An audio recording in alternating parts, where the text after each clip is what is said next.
subscribe my channel. السلام علیکم ورحمۃ اللہ وبرکاتہ۔ وعلیکم السلام ورحمۃ اللہ وبرکاتہ۔ نحمدہ ونصلی علی رسولہ الکریم، اما بعد فاعوذ باللہ من الشیطان الرجیم، بسم اللہ الرحمن الرحیم۔ وَإِن كُنتُمْ فِي رَيْبٍ مِّمَّا نَزَّلْنَا عَلَىٰ عَبْدِنَا فَأْتُوا بِسُورَةٍ مِّن مِّثْلِهِ صدق اللہ مولانا العظیم وصدق رسولہ النبی الامین المکین الکریم ونحن علی ذلک لمن الشاہدین والشاکرین والحمد للہ رب العالمین۔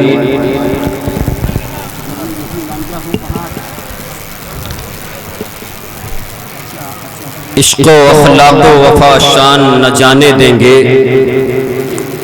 عشق و اخلاق و وفا شان نہ جانے دیں گے، ہم مسلمان ہیں ایمان نہ جانے دیں گے، اور آندھیاں لاکھ چلے سینکڑوں طوفان آئے، آندھیاں لاکھ چلے سینکڑوں طوفان آئے، عزت و عظمت قرآن نہ جانے دیں گے۔ حضرات، کچھ سنانے سے پہلے آقا مولا صلی اللہ علیہ وسلم کی بارگاہ بے کس پناہ میں درود پاک کا نذرانہ پیش کریں اور پڑھیں بآواز بلند، اللہم صلی علی سیدنا و مولانا محمد وبارک وسلم علیہ، صلاۃ و سلاما علیک یا رسول اللہ صلی اللہ تعالی علیہ وسلم۔ آج کی یہ محفل حفاظ کرام کے سروں پر حفظ کا تاج رکھا جائے گا، اور اللہ رب العزت قرآن عظیم میں ارشاد فرماتا ہے، جس قرآن کی ہم اور آپ تلاوت کرتے ہیں اس قرآن کو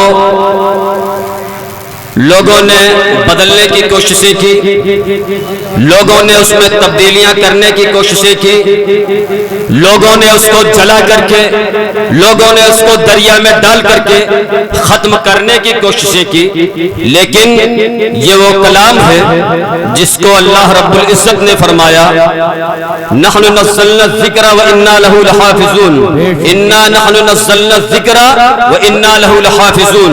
اللہ فرماتا ہے کہ ہم نے اس کو نازل کیا ہے اور ہم ہی اس کی حفاظت کریں۔ بہت لوگوں نے عرب میں جب قرآن نازل ہوا تو لوگوں نے کہا کہ یہ تو گڑھی گڑھائی کتاب ہے، لوگوں نے کہا کہ انسانوں کی بنائی بات ہے، تو اللہ نے اپنے محبوب سے کہا وَإِن كُنتُمْ فِي رَيْبٍ مِّمَّا نَزَّلْنَا عَلَىٰ عَبْدِنَا فَأْتُوا بِسُورَةٍ مِّن مِّثْلِهِ۔ اے محبوب، فرما دو ان ظالموں سے کہ اگر اس میں میرے نازل کرنے میں جو میں نے اپنے بندے پر نازل کیا ہے اس میں اگر کوئی شک ہے تو اس کے مثل کوئی ایک صورت لا کر کے پیش کر دے، لیکن آج تک دنیا نہ پیش کر سکی ہے، نہ صبح قیامت تک اس کو پیش کر سکتی ہے۔ میرا قرآن جو 1450 سال پہلے تھا وہی آج ہے، وہی صبح قیامت تک رہے گا، وہ بدلا نہیں جائے گا۔ لیکن ہم اور آپ آج قرآن کی تلاوتوں سے اتنا دور ہوتے جا رہے ہیں، رات و دن موبائلوں میں مست رہتے ہیں، قرآن پڑھنے کی فرصت ہمیں اور آپ کو نہیں ملا کرتی ہے۔ پہلے اور اب کے پڑھنے میں اندازہ یہ لگایا جاتا ہے کہ پہلے لوگ قرآن جب کوئی محلے یا گاؤں میں انتقال کر جایا کرتا تھا تو لوگ گھر گھر سے قرآن کے سپارے اکٹھا کیا کرتے تھے، تو اس میں جو ہے کافی زیادہ مکمل قرآن اور کئی سپاروں کی وہ تعداد ہو جایا کرتی تھی، لیکن آج یہ دیکھا جاتا ہے کہ محلوں میں ٹہلا جاتا ہے، پڑھنے والوں کی سنکھیا نہیں ملتی ہے، سب سر جھکا لیتے ہیں۔ کسی سے اگر پارا مانگا جاتا ہے کہ حضرت میں نے نہیں پڑھا ہے، کیا بتاؤں مجھے موقع نہیں ملتا ہے، تو مسلمانوں قرآن اگر نہیں پڑھو گے تو یہ قرآن صرف حافظ عالم کی ذمہ داری نہیں ہے، پوری قوم کی ذمہ داری ہے، اس لیے کہ اگر قرآن پہلا ہے تو تاجروں کے ذریعے سے پہلا ہے اور تمام لوگوں کے ذریعے سے پہلا ہے، صرف حافظ و عالموں کی محنت سے نہیں، سارے لوگ اگر اس پر محنت کریں گے تبھی ہمارا قرآن پوری دنیا میں عام ہوگا، اور پوری دنیا میں ہمارا قرآن عام ہے۔ آج قرآن کو مٹانے کی کوششیں کی جا رہی ہے۔ سن لو مسلمانوں، جس نے قرآن کو چلایا ہے، جس نے قرآن کی بےحرمتی کی ہے، اس کی جا کر کے اس کے پریوار والوں کی تحقیق کر لو، آج وہ نیست و نابود ہوتا ہوا نظر آیا ہے، کہیں اس کی جو ہے مثال نہیں ملے گی۔ مسلمانوں یہ ہمارے اور آپ کے ملک کی بات ہے، ہمارے اور آپ کے ملک کی بات ہے۔ جو عرب ممالک ہیں اس میں بھی کسی وقت میں پابندیاں لگائی گئی کہ یہاں مسجدوں سے اذان نہیں ہوگی، یہاں قرآن کی تلاوت نہیں ہوگی، لیکن وہ ظالم حکمران آئے اور مٹ کر کے چلے گئے۔ ایک بادشاہ چنگیز خان کا نام سنا ہوگا آپ لوگوں، چنگیز خان بہت بڑا ظالم بادشاہ تھا، مسلمانوں کی صفیں لگوا کر کے گاجر مولیوں کی طرح کاٹ دیا کرتا تھا، لیکن یہ بزدل مسلمان جس طرح سے آج کے مسلمان ہوتے جا رہے ہیں اسی طرح سے اس کے دور کے بھی مسلمان ہو گئے تھے۔ تو 3 صفیں لگایا چنگیز خان نے اور کاٹنا شروع کیا، ایک طرف سے کاٹا، ایک سائیڈ میں ایک کنارے ایک بوڑھا کھڑا تھا۔ پہلی صف کاٹتے کاٹتے جب اس بوڑھے تک پہنچا تو بوڑھا پہنچ گیا دوسری صف میں، پھر دوسری طرف سے وہ صف کاٹتی ہوئی آئے، بوڑھا تیسری صف میں پہنچ گیا۔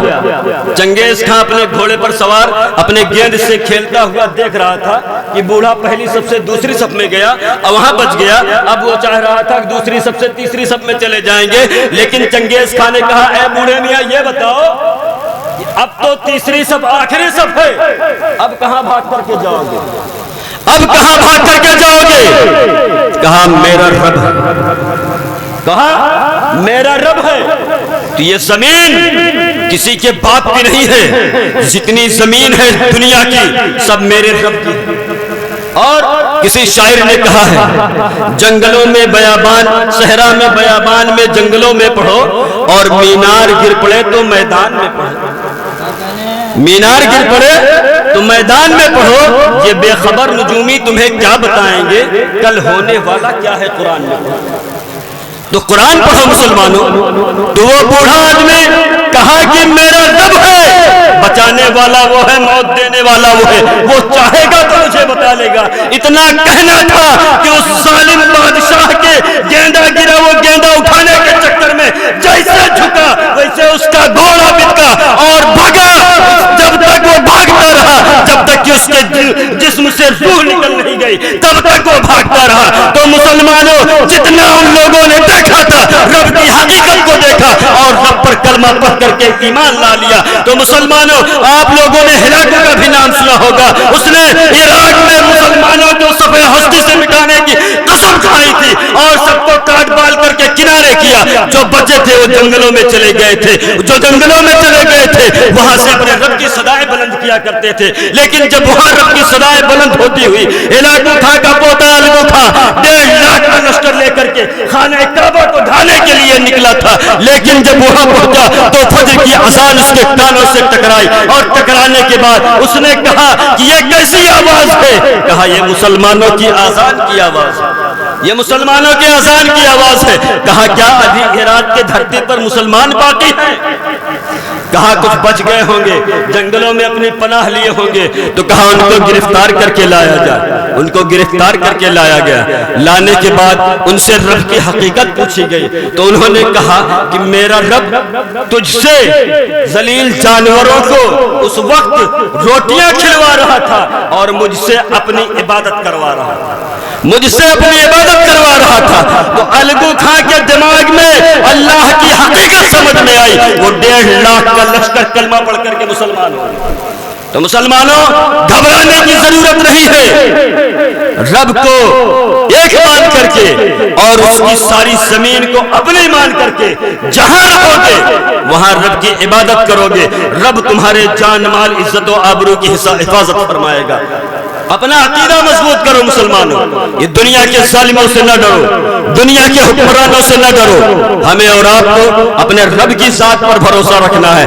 جس طرح سے اس بوڑھے آدمی نے اپنے رب کی حقانیت کو بیان کیا کہ میرا رب ہے وہی موت و زندگی کا مالک ہے، تو اسی کو اپنا رب مان کر کے ہمیں اور آپ کو بھی اپنی موت اور زندگی اپنے رب کے حوالے کر دینا چاہیے، اور جہاں رہے قرآن کی عظمت پر، قرآن کی عزت پر، قرآن کے اولاد پر اپنے نظروں کو رکھے اور اللہ رب العزت العزت کو وحدہ لا شریک مان کر کے اپنی جان کی حفاظت جب بھی کریں گے قرآن آپ کی جان کی حفاظت کرتا ہوا نظر آئے گا. قرآن کو آپ اگر شفا کے لیے پڑھیں گے تو شفا دیتا ہوا نظر آئے گا. قرآن کو اگر علم کے نظریے سے پڑھیں گے تو علم میں اضافہ ہوتا ہوا نظر آئے گا. قرآن کو مال و دولت کی برکت سے نظریے سے پڑھیں گے تو آپ کو اس میں بھی نمایاں نظر آئے گا. تو مسلمانوں قرآن کی تلاوتوں سے دور نہ جاؤ. صرف حافظ اور عالم اور قاری کی یہ ذمہ داری نہیں ہے کہ وہ آ کر کے قرآن خانی میں قرآن پڑھ دے آپ کے گھر والوں کی بخشش و مغفرت ہو جائے.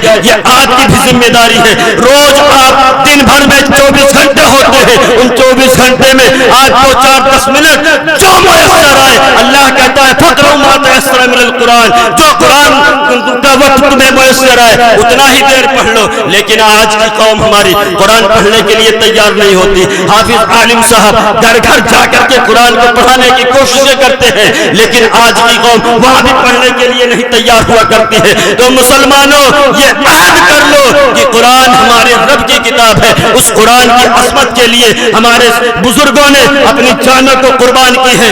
ہمارے بزرگوں نے اپنے جانوں کو تیل میں کھیلتے ہوئے میں جانا گوارا کیا ہے لیکن قرآن کی عصمت پر آج آنا نہ گوارا کیا ہے. تو مسلمانوں ہمیں اور آپ کو چاہیے کہ اپنے رب کی ذات کو حق مان کر کے اور اسی کے ذمہ کرم پر اپنی جان کو رکھ کر کے اپنے دین کی حفاظت کرے, اپنے ایمان کی حفاظت کرے, اپنے عزت و آبرو کی حفاظت کرے. یہ ہماری سب کی ذمہ داری ہے, کسی ایک کی ذمہ داری نہیں ہوا کرتی ہے. مسلمانوں میں آپ لوگوں کو بس اسی کے لیے کھڑا ہوا تھا کہ جو حفاظ کرام آج ہمارے اولاد کے بیچ میں دستار بندی سے نوازے جائیں گے ان کی حوصلہ افزائی کرے اور اپنے اپنے بچوں کو بھی قرآن کی تعلیم دے. اور قرآن پڑھنے والا ہی چاہے وہ آپ کا سائنٹسٹ ہو, چاہے آپ کا ڈاکٹر ہو, دنیا کا چاہے تاجر ہو, بغیر قرآن کے وہ کوئی چیز حاصل نہیں کر سکتا, کوئی چیز حاصل نہیں کر سکتا ہے. ایک سائنٹسٹ, آپ نے فرعون کا نام سنا ہوگا. فرعون کی لاش آج تک مصر کے عجائب خانے میں رکھی ہوئی ہے. مصر کے عجائب خانے میں 2000 سال پہلے مرا لیکن لاش اس کی آج تک رکھی ہے. ویگیانک اس پر ریسرچ کرتے ہیں اور ایمان لاتے ہیں, اس پر ریسرچ کرتے ہیں, ایمان لاتے ہیں. بتاؤ فرعون 1 لاکھ کا لشکر لے کر کے چلا تھا حضرت موسیٰ کو دنیا سے ختم کرنے کے لیے. ان کو دنیا سے ختم کر دوں گا تو اللہ کا نام لینے والا دنیا میں کوئی نہیں رہ جائے گا. لیکن جس کی حفاظت اللہ کرتا ہے اس کو دنیا کی کوئی طاقت مٹا نہیں سکتی, اس کو دنیا کی کوئی طاقت نہیں مٹا سکتی ہے. فرعون نے حضرت موسیٰ سے کئی مرتبہ آ کر کے کہا کہ آپ ہمارے معاملے کو صحیح کر دیں گے, جو خدا کا عذاب ہماری قوم پر آیا ہے اس کو آپ صحیح کر دیں گے تو میں آپ کے رب پر ایمان لا لوں گا. لیکن پھر بکھر جایا کرتا تھا, دنیا کی دولتوں کو دیکھ کر کے, دنیا کی حوث کو دیکھ کر کے بکھر جایا کرتا تھا. لیکن جب سمندر میں ڈوبنے لگا تو اس نے آخری وقت میں کہا رب موسیٰ و ہارون, میں موسیٰ اور ہارون کے رب پر ایمان لاتا ہوں. لیکن اللہ نے کہا اب تیرا ایمان قبول نہیں ہے, اس لیے کہ تم مرنے کے ڈر سے ایمان لایا ہے, اب تیرا ایمان قبول نہیں ہے. لیکن اللہ نے کہا فَالْيَوْمَ نُنَجِّيكَ بِبَدَنِكَ لِتَكُونَ لِمَنْ خَلْفَكَ آیَةً وَإِنَّ كَثِيرًا مِنَ النَّاسِ عَنْ آیَاتِنَا لَغَافِلُونَ. اللہ نے کہا کہ آج تیری باڈی کو میں سیف کر دیتا ہوں تاکہ آنے والی قوم دیکھ کر کے اس سے عبرت حاصل کرے. آنے والے ویگیانک جو اس پر ریسرچ کرتے ہیں کہ 1 لاکھ کا لشکر لے کے گیا تھا, سارے کے جسموں کو تو پتہ نہیں لگا کہاں گیا, آخر اس کا جسم کیوں بچا, آخر اس کا جسم کیوں بچا ہے. جب وہ قرآن سے آ کر کے پوچھتے ہیں تو قرآن میں یہی آیت نمایاں اس کے نظر آتی ہے تو وہ پڑھ کر کے کلمہ لا الہ الا اللہ محمد رسول اللہ مسلمان ہو جاتے ہیں. تو مسلمان ہم اور آپ تو ہم اور آپ وراثت میں ایمان پائے ہیں, تو ہم اور آپ جو وراثت میں پائے ہیں مسلمانوں اس کو فری نہ سمجھے, اس کو رب کی ذات کا تحفہ سمجھ کر کے ہم نے اور آپ نے اس کو قبول کیا ہے اور اس پر اپنے جان نچھاور کرنے کے لیے ہم وقت تیار رہیں. جو قرآن نہ پڑھا ہو وہ آج بھی چاہے وہ 80 سال کی عمر کا ہو، چاہے وہ 20 سال کی ہو، چاہے 7 سال کا ہو، چاہے جس عمر کا ہو، اللہ کے پیغمبر صلی اللہ علیہ وسلم نے فرمایا اطلبوا اليوم من المہد الی اللحد، علم دین حاصل کرو ماں کی گود سے لے کر قبر میں جانے تک۔ علم دین حاصل کرنے میں کوئی شرم نہیں ہونی چاہیے۔ جو دین ہمارے اور آپ تک پہنچا ہے وہ کوئی بچپنے سے سیکھ کر کے ہمارے اور آپ کے درمیان میں نہیں پہنچوایا، سب بالغ ہو کر کے ایمان لائے اور کلمہ پڑھ کر کے مسلمان ہوئے، انہوں نے یہ دین ہمارے اور آپ تک پہنچایا ہے۔ تو یہ شرم نہ کرو، کیا بتاؤں 50 سال کا ہو گیا ہوں، کسی حافظ کے پاس جاؤں گا پڑھنے کے لیے تو وہ لوگ کیا کہیں گے؟ لوگوں کو نہ دیکھو مسلمانوں، اپنی رب کی ذات پر بھروسہ کرو اور پڑھو قرآن کو۔ اللہ کہتا ہے ہر پڑھنے والے کے لیے قرآن کو میں نے آسان کر دیا ہے، قرآن کو میں نے آسان کر دیا ہے۔ بتاؤ قرآن میں دنیا کی کوئی ایسی چیز باقی نہیں ہے جو قرآن میں موجود نہ ہو، لیکن ایک عام سے انسان کے سینے میں وہ پوری قرآن محفوظ ہو جائے گا۔ یہ رب ہی کا اعجاز تو دور نہ بھاگو مسلمانوں، بات کو میں لمبی نہیں کروں گا، مقرروں اور شعراؤں کی فہرست لمبی ہے، اس لیے میں اپنی بات کو اسی پر ختم کرتا ہوں۔ استغفر اللہ ربی من کل ذنب واتوب الیہ وآخر دعوانا الحمدللہ رب العالمین۔